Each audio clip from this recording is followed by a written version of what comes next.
अस्सलामुअलैकुम वरहमतुल्लाहि वबरकातुहू। Sunday comment box के एक नए एपिसोड के साथ मैं आप लोगों का भाई आप लोगों की खिदमत में हाज़िर हूँ। अल्हम्दुलिल्लाह आप लोगों के लिए इस्लामिक दीनी तरबियती कोर्स शुरू किए गए हैं, मर्द हज़रात के लिए, ख़वातीन के लिए, बॉयज़ एंड गर्ल्स के लिए। और ये 40 दिन का एक इस्लामिक दीनी तरबियती कोर्स है जिसकी जो फ़ीस है वो 1000 रुपये है। और टोटल इस पूरे कोर्स में 40 क्लासेस हैं। हफ्ते में सिर्फ 2 क्लास होंगी 45 मिनट की। और जब ये कोर्स कंप्लीट हो जाएगा तो आप लोगों को सर्टिफिकेट से नवाजा जाएगा। इसीलिए आप हज़रात से गुजारिश है कि इस कोर्स को ज़रूर ज्वाइन करें। हमें कैसे ज़िंदगी गुजारना चाहिए, इस्लाम किन चीज़ों की तालीम देता है, बेसिक जो तालीमात हैं वो इस कोर्स में आपको दी जाएंगी। इस कोर्स को ज्वाइन करने के लिए आप मेल कर सकते हैं askam.qasmi@gmail.com पर। पहला सवाल मोहम्मद इरफान पूछते हैं, मुफ्ती साहब Mohammad Shahnawaz, I am from Bihar. मेरा सवाल है कि मेरे यहाँ फ़जर का टाइम 3:51 में टाइम है और अज़ान 3:56 में, तो तहज्जुद की नमाज़ कितने बजे तक पढ़ सकते हैं? अगर फ़जर का टाइम आपके यहाँ 3:51 तक है तो 3:51 तक आप तहज्जुद की नमाज़ पढ़ सकते हैं। ठीक है, फ़जर का जो टाइम है वो आपके यहाँ 3:51 पर शुरू हो रहा है, तो 3:51 तक जैसे ही फ़जर का टाइम ख़त्म होता है तो तहज्जुद का टाइम ख़त्म होता है। सॉरी, जैसे ही सहरी का टाइम ख़त्म होता है तो फ़जर का टाइम शुरू होता है, और जैसे ही फ़जर का टाइम शुरू होता है तहज्जुद का टाइम ख़त्म होता है। तो सहरी का टाइम आपके यहाँ जब ख़त्म हो रहा है तो ज़ाहिर है उस टाइम जो है फ़जर का टाइम शुरू होगा। तो तहज्जुद का टाइम सहरी का टाइम ख़त्म होने तक रहता है। तो 3:51 पर अगर आपके यहाँ फ़जर की नमाज़ का टाइम शुरू हो रहा है तो 3:51 तक तहज्जुद की नमाज़ का टाइम आपके यहाँ है। ठीक है, अज़ान 3:56 में, तो अज़ान का एतबार नहीं है।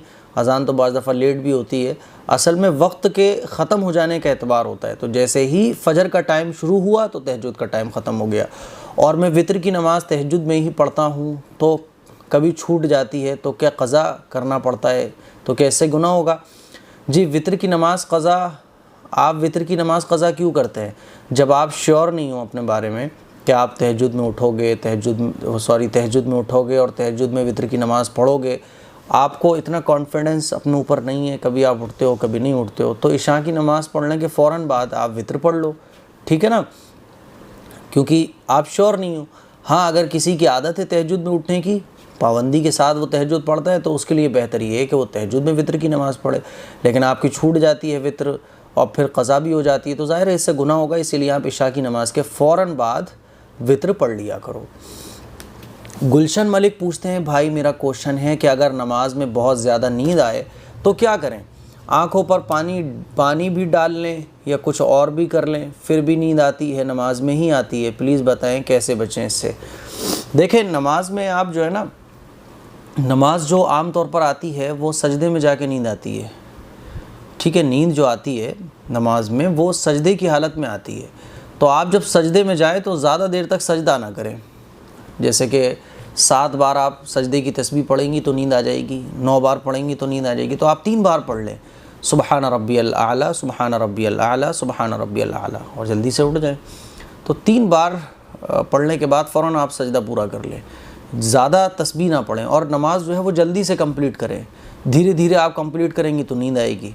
और फिर भी नींद बहुत आती है, जैसे ही नींद शुरू हो गई तो पहली फ़ुर्सत में आप फ़र्ज़ पढ़ लें। ठीक है, फ़र्ज़ पढ़ लें पहली फ़ुर्सत में, जैसे ज़ोहर की नमाज़ है तो आप पहले फ़र्ज़ पढ़ लें।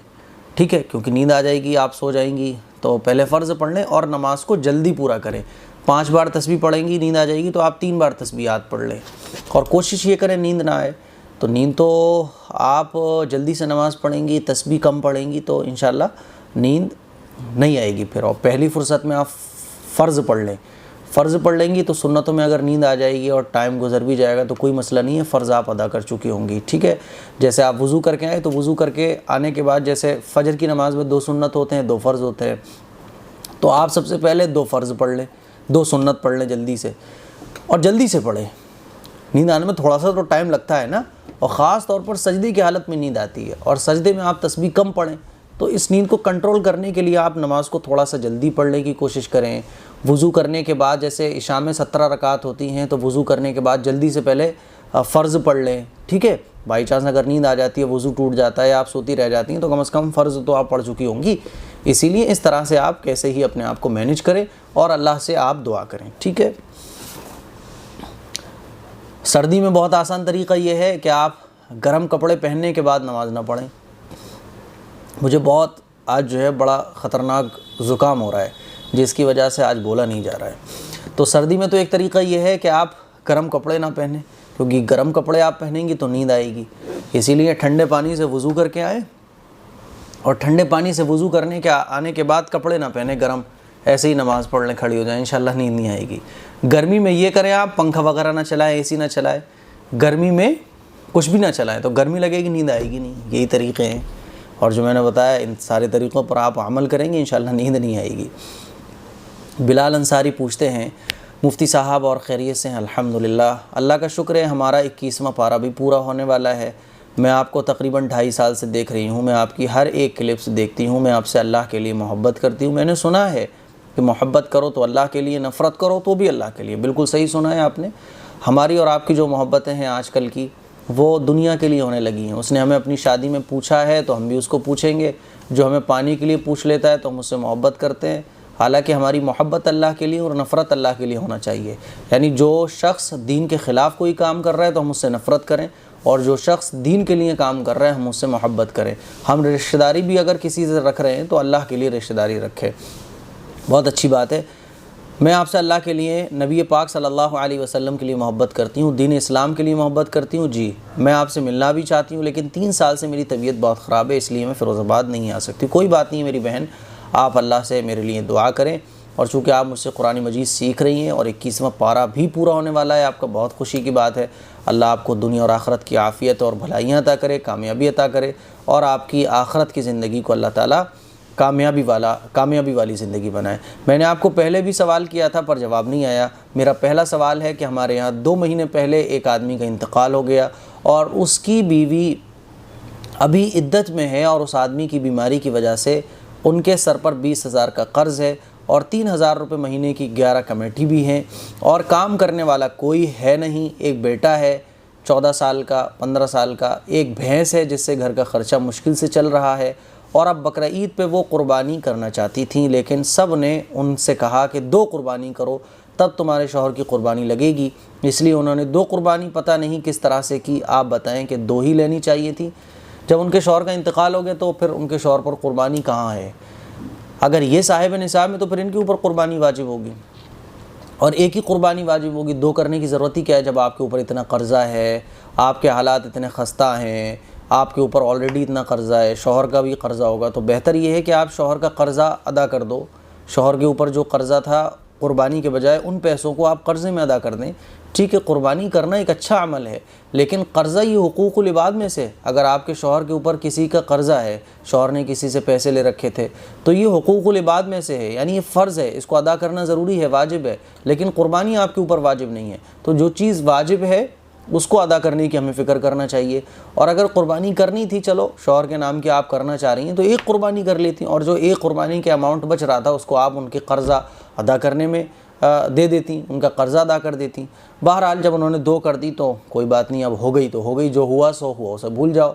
लेकिन बहरहाल जब शौहर का इंतकाल हो गया तो फिर शौहर के ऊपर कुर्बानी कुछ भी नहीं है। शौहर को तो इस सवाब पहुँचेगा बस उस कुर्बानी का, और 2 कुर्बानी करना कोई ज़रूरी नहीं थी, 1 कुर्बानी काफ़ी हो जाती। हाँ, अगर ये साहिब निसाब में, चूँकि आपने बताया इनकी कमेटियाँ वगैरह पड़ी हुई हैं, अगर सारा अमाउंट कर्ज़ा वर्ज़ा माइनस करने के बाद इनका जितना भी अमाउंट है, तो अगर ये साहिब निसाब हैं तो इनके ऊपर कुर्बानी अलग से वाजिब थी। ठीक है। अच्छा, नंबर 2, क्या अगर घर में शीशा हो और खुला हुआ हो तो क्या नेकी के फरिश्ते घर में नहीं आते? ऐसी कुछ भी न, कोई बात नहीं है। शीशा तो खुला हुआ ही होता है ना, ऐसा तो है नहीं हम लोग शीशे को पैक करके रखते हो। और ऐसा भी नहीं होता कि शीशा बाहर कहीं लगाओ, बाहर भी लगाओ तो कोई मसला नहीं है। आप शीशे को दरवाजे पे लगाओ, सड़क पे लगाओ, आंगन में लगाओ, कमरे में लगाओ, कोई मसला नहीं है। नेकी के फरिश्तों का घर में आने से, शीशे का घर में लगे होने से कोई ताल्लुक़ है ही नहीं है। खुले में और बाहर में इसका कोई मसला इसका नहीं है। ठीक है। अच्छा जी, मुफ्ती साहब मेरा नाम शाहिद अहमद है, मेरे कुछ सवाल हैं। मैं एक गैर मुस्लिम की दुकान में काम करता हूँ। दुकान में छोटा सा मंदिर है, उसमें मूर्ति और फ़ोटो है। मुफ्ती साहब अभी मसला ये है कि दुकान मुझे ओपन करना पड़ता है, मैं हमेशा बिस्मिल्लाह पढ़ के खोलता हूँ और तस्बीह और कुछ सूरत में पढ़ता हूँ, मुझे कन्फ्यूज़न है कि हलाल है या हराम है, प्लीज़ आप बताएं। नो प्रॉब्लम भाई, दुकान का मालिक वो है, वो मूर्ति रखे कुछ भी करे वो उसका मैटर है। आप मुस्लिम हो, आपका मामला आपके साथ है, आप हर काम बिस्मिल्लाह पढ़कर हमें करना चाहिए। आप बिस्मिल्लाह पढ़कर शटर खोलते हो, दुकान ओपन करते हो, अच्छी बात है। और आप जो सूरतें और तस्बीह पढ़ते हो वो भी आपका अमल है, इसका मूर्ति का और दुकान गैर मुस्लिम इसके साथ कोई ताल्लुक़ नहीं है, ठीक है। बस आप मूर्ति की पूजा ना करें, बस कोई बात नहीं है। रुखसार रंगरेज़ ये पूछती हैं, बेटी अगर अपनी शादी में डीजे नहीं बजाना चाहती और माँ बाप डीजे बजाएं तो क्या करे बेटी? देखिए, हम और आप हमारे अंदर जितनी कुदरत है, जितनी पावर है, अल्लाह ताला ने उतना ही हमें मुकल्लफ़ बनाया है। हम किसी चीज़ को अगर हाथ से रोक सकते हैं तो हाथ से रोकें, ज़बान से रोक सकते हैं तो ज़बान से रोकें। और अगर ज़बान से रोकने की भी हमारे अंदर ताकत नहीं है, हाथ से रोकने की भी हम ताकत नहीं रखते हैं उसे, तो फिर हम दिल में उसको बुरा जानें। अब बेटी की शादी है, बाप डीजे बजवाना चाहता है, नहीं बजवाना चाहिए डीजे, क्योंकि अल्लाह जब खुशियाँ देने वाला है, अल्लाह को नाराज़ करने वाले काम होंगे तो फिर अल्लाह ताला अज़ाब भी नाजिल कर सकता है। इसीलिए हमें अल्लाह के अज़ाब से भी डरना चाहिए। खुले तौर पर अल्लाह की नाफरमानी, खुले तौर पर गाने बजाना, खुले तौर पर ऐसे काम करना शादी ब्याहों में जिससे अल्लाह और अल्लाह के रसूल नाराज़ होते हों, तो हम तो अज़ाब को ख़ुद दावत दे रहे हैं। ऐसे कामों से हमें बचना चाहिए। अब बेटी तो नहीं चाहती, बाप बजवा रहा है डीजे, तो बेटी के अंदर जितनी ताकत है उसने ज़बान से रोका, उसने दिल में भी बुरा जाना, समझाया भी, लेकिन बाप नहीं मान रहा तो बाप ज़िम्मेदार होगा, बेटी के सर पर इसका कोई गुनाह नहीं होगा। बाबा खान पूछते हैं, मुफ्ती साहब आपसे हमें ये पूछना था कि जैसे शैतानी हरकत हो, उसके शरीर पर सांप की तरह सुरसुराता हो और नींद नहीं आती हो, तो कोई तरकीब बता दीजिए। संडे तक इंतज़ार मत करवाइएगा, अभी ही हमें बता दीजिए, मंडे या ट्यूसडे तक में प्रॉब्लम है, नींद नहीं आती है। देखिए बाबा खान साहब, वज़ू करके सोएं, इशा की नमाज़ पढ़कर सोएं, सूरे मुल्क पढ़कर सोएं। अब आप कहोगे कुरान पढ़ना नहीं आता, तो कुरान पढ़ना आपको अगर नहीं आता, बहुत सारे लोग हैं जब मैं उनसे कहता हूँ कि भाई ये पढ़ो आप, प्रॉब्लम सॉल्व हो जाएगी, तो वो कहते हैं कि हम पे कुरान पढ़ना नहीं आता है। तो आपको अगर कुरान पढ़ना नहीं आता है तो यही सबसे बड़ी वजह है कि आपके ऊपर शैतानी असरात हैं, क्योंकि कुरान से जिसका दिल खाली होगा, कुरान की तिलावत से जिसकी ज़बान खाली होगी, कुरान जिसने कभी पढ़ा नहीं होगा, उसकी ज़बान पर कभी कुरान के अल्फाज नहीं आए होंगे, तो दिल पे क्या असर पहुँचेगा? तो दिल में नूर नहीं पहुँच सकता। कुरान जिसको पढ़ना नहीं आता, जो कुरान कभी सुनता नहीं है, कुरान पढ़ने को सीखता नहीं है, उसका दिल वीरान होता है। और ऐसे ही लोगों पर जादू जिन्नात के असरात जल्दी आते हैं। इसीलिए सबसे पहले तो आप कुरान पढ़ना सीखिए और वज़ू करके सोइए, इशा की नमाज़ पढ़ के सोएं। वज़ू करने के बाद आप सीधी करवट पर सोएं, जो भी मसनून दुआएं हैं उनको पढ़ें, आयतल कुर्सी और चारों कुल अपने ऊपर दम करें, इंशाअल्लाह बेफ़िक्र होकर सो जाएं। 1 दिन 2 दिन 3 दिन इस अमल को मुसलसल करें, सारी ज़िंदगी करें, कुछ नहीं होगा आपको, ठीक है। रश्के जहाँ, क्या नाम है, रश्के जहाँ। अच्छा मुफ्ती साहब, मैं ये जानना चाहती हूँ कि निकाह के बाद जो छुआरे बांटे जाते हैं इसकी क्या हकीकत है? देखिए, निकाह के बाद खुशी के तौर पर कोई मीठी चीज़ तकसीम करना, बांटना या छुआरे बांटना, ज़ाहिर है आप बांट सकते हैं, खुशी का मौका होता है तो कोई ना कोई चीज़ तो खाने को दी जाती है। रही बात ये छुआरे बांटे जाते हैं, तो निकाह के बाद खुशी के तौर पर जो छुआरे बांटे जाते हैं वो जायज़ है, छुआरे बांट सकते हैं आप, कोई मीठी चीज़ भी बांट सकते हैं, कोई शीरीनी बांट सकते हैं, लोग डिब्बे पैक करा लेते हैं वो भी आप बांट सकते हैं, तो नो प्रॉब्लम बांट सकते हैं। हाँ, लुटाने की कोई शरई हैसियत नहीं है, किसी भी सही हदीस से लुटाना साबित नहीं है, ठीक है। और लुटाने से जो है ना वो मजमे में अगर आप छुआरे लुटाओगे या कोई चीज़ फेंक के बांटोगे तो इससे तकलीफ़ भी पहुँच सकती है लोगों को, और मस्जिद में तो ख़ास तौर पर मस्जिद के आदाब के भी ये ख़िलाफ़ है। इसीलिए बेहतर ये है, और हर अच्छे मौके पर हम कोई ना कोई चीज़ बांटते हैं तो छुआरे बांटो, आप मीठी चीज़ बांटो, नो प्रॉब्लम, कुछ भी बांटा जा सकता है, ये खुशी के तौर पर है, ठीक है ना। आमिर पटेल पूछते हैं, भाईजान मैं महाराष्ट्र से हूँ, मेरी बड़ी फैमिली है, मेरे 3 बच्चे हैं, 1 लड़की और 2 लड़के, छोटी छोटी बात से झगड़ते रहते हैं, प्लीज़ भाईजान मेरे बच्चों के लिए दुआ करो भाईजान, और कोई दुआ हो तो बताएं। और मेरी फैमिली के लिए दुआ कीजिएगा। अल्लाह हाफिज़। हम अपने बच्चों की तरबियत नहीं करते हैं, और हम अपने बच्चों की तरबियत कैसे करें? बच्चों को मोहब्बत सिखाएं, और ये मोहब्बत हम सिखाएं, ख़ुद हमारे अंदर मोहब्बत ना हो तो फिर सिखाना कोई फ़ायदा नहीं दे सकता। मिसाल के तौर पे हमारी किसी से लड़ाई हो जाए तो हम अपने बच्चों के सामने किसी की बुराई ना करें, हम अपने बच्चों के सामने किसी से ना झगड़ें, हम अपने बच्चों के सामने दरगुज़र करने से काम लें, मतलब दरगुज़र कर दे, छोड़ दे। हम अपने बच्चों के सामने किसी की बुराई ना करें, हम अपने बच्चों के सामने किसी की ग़ीबत ना करें, बच्चों के सामने किसी को बुरा ना कहें। बच्चों को ये सिखाएं कि देखो बेटा, किसी को बुरा नहीं कहना, किसी से झगड़ना नहीं चाहिए, हमेशा दूसरों को देने की सोचना चाहिए। ये होता है पूरा एक तरबियती निज़ाम है इस्लाम का कि बच्चों की कैसे तरबियत करना चाहिए। होता ये है कि हम लोगों को पता नहीं होता कि बच्चों की तरबियत कैसे करें। ख़ास तौर पर वालिदैन को, मियाँ बीवी को भी बच्चों के सामने झगड़ने से, छोटी छोटी चीज़ों पर बहस करने से बचना चाहिए। जब इस तरह से हम अपने बच्चों के सामने रहते हैं, बच्चों के साथ इस तरह से रहते हैं, तो फिर बच्चों की तरबियत होती है। बच्चे लड़ाई झगड़े को नहीं जानते, बच्चे तू मैं करने को नहीं जानते। तो इस तरह से आप बच्चों की तरबियत करें। बच्चों को ये चीज़ सिखाएं कि देखो बेटा, अगर सामने वाला भाई आपका कोई चीज़ मांग रहा है तो आप उसको दे दो, खुद लेने की फ़िक्र मत करो। ये बच्चों को आप सिखाएं, अच्छी बातें सिखाएं, तो कुछ दिनों की मेहनत के बाद बच्चों के अंदर चेंजिंग आना शुरू हो जाएगी। एकदम से कोई ऐसा वजीफ़ा और कोई ऐसी दुआ नहीं बनी जिससे बच्चों के अंदर चेंजिंग आ जाए। इस्लाम ने कहा तरबियत करो। कोई ऐसा वजीफ़ा नहीं है, कोई ऐसा तावीज़ आपको कोई नहीं दे सकता कि उसको आप ईंटों के नीचे दबा दो या बच्चों के गलों में बांध दो, बच्चे चेंज हो जाए। आपको चेंज करना पड़ेगा, और उसके लिए सबसे पहले ख़ुद आपको अपने आप को चेंज करना पड़ेगा। तो बच्चों को समझाइए, अच्छी बातें सिखाइए। कभी भी बच्चों को आप बच्चों की साइड ना लीजिए। बच्चे अगर कुछ गलत काम कर दें तो बच्चों की साइड ना लें, बच्चों को समझाएं और अल्लाह से दुआ करें, अल्लाह से दुआ करें। इंशाअल्लाह बच्चे ठीक हो जाएंगे। इस पर इंशाअल्लाह मैं डिटेल में पूरी एक वीडियो बनाऊंगा कि हम बच्चों की तरबियत कैसे करें। निदा खान पूछती हैं, मुफ्ती साहब मैं कैफ़ी सैलून काफ़ी सालों से परेशान हूँ। कॉफ़ी सैलून काफ़ी सालों से परेशान हूँ। मैं पसंद की शादी करना चाहती हूँ पर कोई बात नहीं बन रही, प्लीज़ मेरे लिए दुआ करें। कोई बात नहीं बन रही तो छोड़ दो। इस दुनिया में सब कुछ हर किसी को नहीं मिलता, किसी को कुछ मिलता है, किसी को कुछ नहीं मिलता। ये तो शेर हो गया। इस दुनिया में हर किसी को सब कुछ नहीं मिलता, किसी को कुछ मिलता है, किसी को कुछ नहीं मिलता। वाह वाह, मैं तो मतलब शायर हो गया। मुझे पता भी नहीं था कि मैं शेर व शायरी भी कर लेता हूँ, और ये तो शेर हो गया पूरा। तो इस बात को आप अपने जहन में रखें कि सब कुछ इस दुनिया में नहीं मिलता। इसीलिए नहीं हो रही पसंद की शादी, कोई बात नहीं है। अल्लाह को अपनी पसंद बनाओ, अल्लाह के रसूल के तरीक़ों को अपनी पसंद बनाओ। ये दुनिया तो ख़त्म हो जाने वाली है। अपनी पसंद की, चलो आपने शादी कर ली, अब आपकी पसंद की शादी हो गई। 40 साल के बाद, 30 साल के बाद मरना है, सब कुछ ख़त्म होना है। तो कुछ भी हमें हमारी पसंद का सब कुछ मिल जाए, पॉसिबल नहीं है।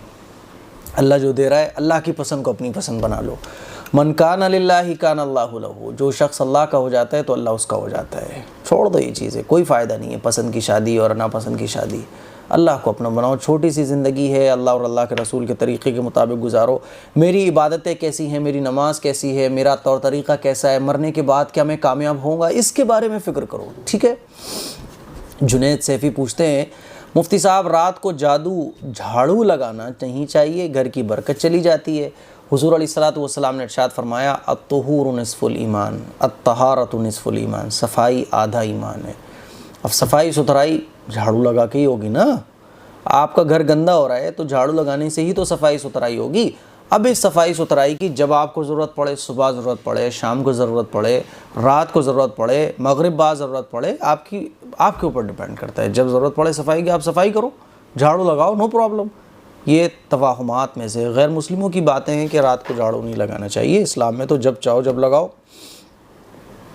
अब सफाई करने की ज़रूरत है आपको, रात को कूड़ा हो गया, आप झाड़ू नहीं लगा रही डर की वजह से कि भैया रात को झाड़ू लगाना मना है, तो गंदा पड़ा रहेगा। हालांकि सफाई आधा ईमान है।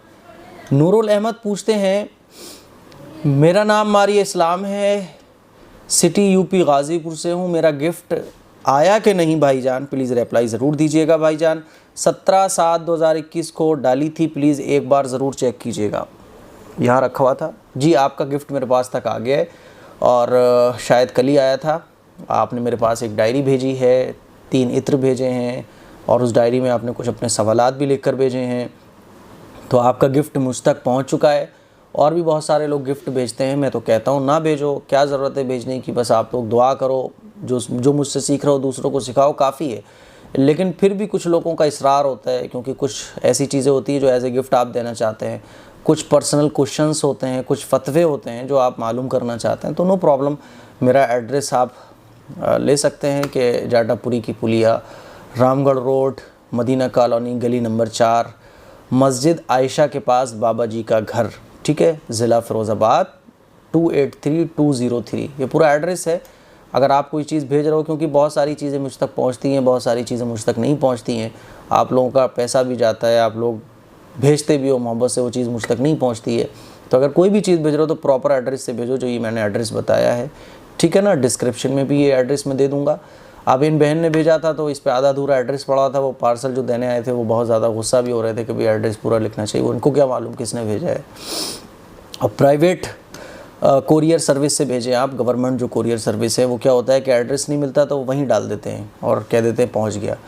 सद्दाम हुसैन पूछते हैं, मुफ्ती साहब मेरा नाम सद्दाम हुसैन है, मैं यूपी से हूँ, अल्लाह का करम है कि हमें आप जैसे उस्ताद मिले, जज़ाकुमुल्लाह, अल्लाह का करम है हमें आप जैसे शागिर्द मिले। 2 नोब गेमर्स, गैर मुस्लिम का ज़बीहा खाना हराम है। जी, गैर मुस्लिम का ज़बीहा खाना हराम है, तो डोमिनोज़, मैकडोनल्ड, KFC वगैरह से नॉन वेज चीज़ें मंगाना खाना कैसा है? मुंबई से हूँ, नहीं खाना चाहिए, किसने कहा आपसे खाओ, नहीं खाना चाहिए। हाँ, अगर ये कहते हैं, इनके जो डिस्क्रिप्शन वगैरह होते हैं, जो डिटेल्स होती हैं, तो उस पर अगर ये दर्ज कर देते हैं, इनके लिखा होता है कि भाई ये जो है हलाल ज़बीहे का है, तो फिर नो प्रॉब्लम खा सकते हैं। लेकिन बहरहाल बचना बेहतर है, क्योंकि कुछ पता नहीं है भैया ये कैसे ज़िबा करते हो, तो नहीं खाओ ना, क्या ज़रूरत है ये गैर मुस्लिमों के रेस्टोरेंट और गैर मुस्लिमों के ये मैकडोनल्ड वगैरह वगैरह वगैरह, मैंने तो नाम सुने हैं, बस खाए मैंने कभी नहीं है, क्या ज़रूरत है। सबीना हबीबी पूछती हैं, मैं प्रेग्नेंट हूँ, मेरा लास्ट मंथ चल रहा है, अल्लाह ताला आसानी फरमाए, मुझे नमाज में सजदा करने में तकलीफ़ होती है, तो प्लीज़ बताइए कि सजदा कैसे करें, तकिए पर करें या इशारे से कर सकते हैं, और क्या सारी नमाज भी अभी बैठकर पढ़ सकती हूँ? जी देखिए, अगर आपको प्रॉब्लम हो रही है तो आप बैठकर नमाज़ पढ़ सकती हैं। सजदा करने में अगर प्रॉब्लम हो रही है तो सजदा आप इशारे से करेंगी, जैसे आप बैठकर नमाज़ पढ़ रही हैं, ये चेयर पर आपके हाथ रखे हुए हैं, तो सजदे में रुकू में थोड़ा कम झुकेंगी, सजदे में रुकू के मुकाबले थोड़ा सा ज़्यादा झुकेंगी, ठीक है। तकिए पर सजदा करना कोई ज़रूरी नहीं है, बस आप रुकू के मुकाबले सजदे में इशारा ज़्यादा झुक कर करेंगी, ठीक है, उतना झुके जितना आपको आसानी हो, बैठकर आप नमाज़ पढ़ सकती हैं। माहिरा मुगीस पूछती हैं, मुफ्ती साहब प्लीज़ ये बता दीजिए कि जिसकी 7 बेटियां होती हैं तो क्या माँ बाप जन्नती होते हैं? प्लीज़ जवाब ज़रूर दें। देखें, बेटा एक हो या बेटी हो, जो अपने बच्चों की अच्छी तरबियत करता है और इस्लाम की तालीम देता है, इस्लाम के मुताबिक अपने बच्चों की तरबियत करता है, वो जन्नती है, ठीक है। हलाल और हराम की अपने बच्चों को तमीज़ देता है, शरई एतबार से शरीयत पर चलने की अपने बच्चों को ताकीद करता है, और उसकी फ़िक्र ये रहती है कि मेरे बच्चे दीनी एतबार से कामयाब हो जाएं, तो वो जन्नती है। 7 बेटियाँ जिसकी हों, अब जिसकी 7 बेटियाँ हों, वो हुज़ूर अलैहिस्सलातु वस्सलाम ने इरशाद फरमाया कि जिसकी 2 बेटियाँ हों और वो उन 2 बेटियों की अच्छी तरबियत करे, ठीक है, तो अल्लाह ताला उसको जन्नत में दाखिल कर देगा। तो एक साहबिया ने पूछा, ग़ालिबन हज़रत आयशा रज़ी अल्लाह ताला अन्हा हैं, क्या रसूल अल्लाह अगर किसी की एक बेटी हो तो हुज़ूर ने इरशाद फरमाया एक बेटी हो वो भी जन्नत में दाखिल होगा, और वो मेरे इतने करीब होगा जैसे ये 2 उंगलियों। हुज़ूर ने 2 उंगलियों के इशारा करके इरशाद फरमाया। 2 बेटियाँ हों, 3 बेटियाँ हों, 7 बेटियाँ हों, जो बेटियों की अच्छी तरबियत कर दे और उनका निकाह कर दे, जब वो निकाह की उम्र को पहुँच जाएँ तो अल्लाह ताला जन्नत में दाखिल करेगा।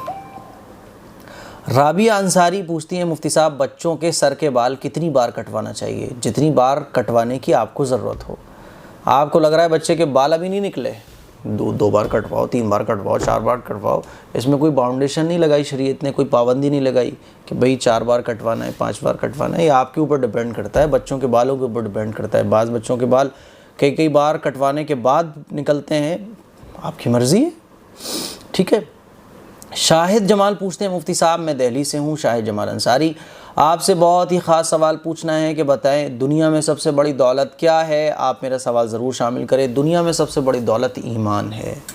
अगर इस दुनिया में ईमान नसीब नहीं हुआ ना किसी को, ईमान और इस्लाम, बेकार है, माल और दौलत सब बेकार, ऐशो आराम बेकार, क्योंकि मरने के बाद वो नुकसान ही नुकसान में है, ख़सारे ही ख़सारे में। सबसे बड़ी दौलत जो है वो इस्लाम की दौलत है, ईमान की दौलत है। इसीलिए हमें ईमान मांगना चाहिए, ठीक है, सबसे बड़ी दौलत है। यास्मीन ख़ान मुफ्ती साहब, शौहर का इंतकाल के बाद इद्दत 4 महीने 10 दिन की होती है। जी बिल्कुल, लेकिन हमारे पछान वाले सिर्फ 40 दिन की इद्दत करवाते हैं, क्या ये जायज़ है? 40 दिन की कोई इद्दत नहीं होती। प्लीज़ इसका जवाब दें ताकि मैं उनको आपका मैसेज बता सकूं। 40 दिन की इद्दत नहीं होती, शौहर के इंतकाल के बाद 4 महीने 10 दिन इद्दत करनी होती है। 40 दिन की कोई इद्दत नहीं होती, ये गलत तरीक़ा है। आप के जो गांव वाले हैं, आपके जो ज़िले वाले हैं, उनसे कहिए कि भैया उलमा से मालूम कर लो, दीन की बात दीनदारों से सीखो, ठीक है। इसीलिए इद्दत का जो मसला है अपने उलमा से मालूम करो। और बेहतर ये है कि आप एक फ़तवा लिखें, सवाल लिखें, और आपके इलाके में जो दारुल इफ्ता हो, जो मदरसा हो, वहाँ अपना सवाल भेजें और लिखत में सिग्नेचर के साथ जब वो दे देंगे ना, फिर वो दिखाएं आप। और बेहतर यही है कि ये क्लिप गांव वाले देखें मेरी और समझें इस बात को कि 4 महीने 10 दिन इद्दत होती है। इद्दत के मसाइल अपने मकामी उलमा से सीखे जाकर, 40 दिन नहीं होती इद्दत।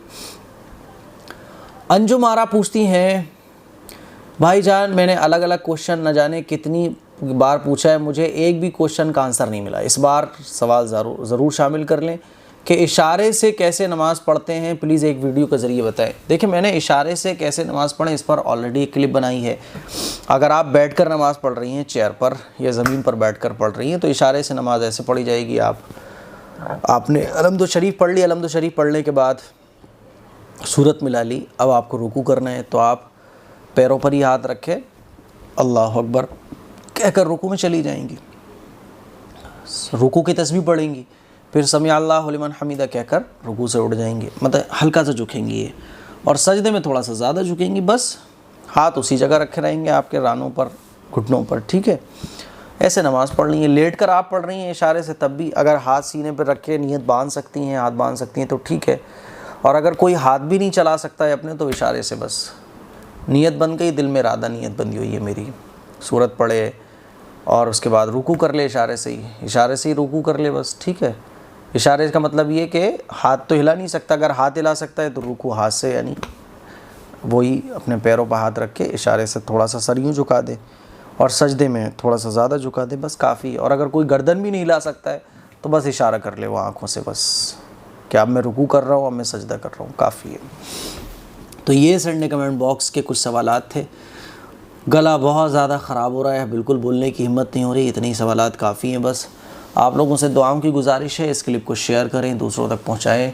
अस्सलामु अलैकुम वरहमतुल्लाहि वबरकातुहू।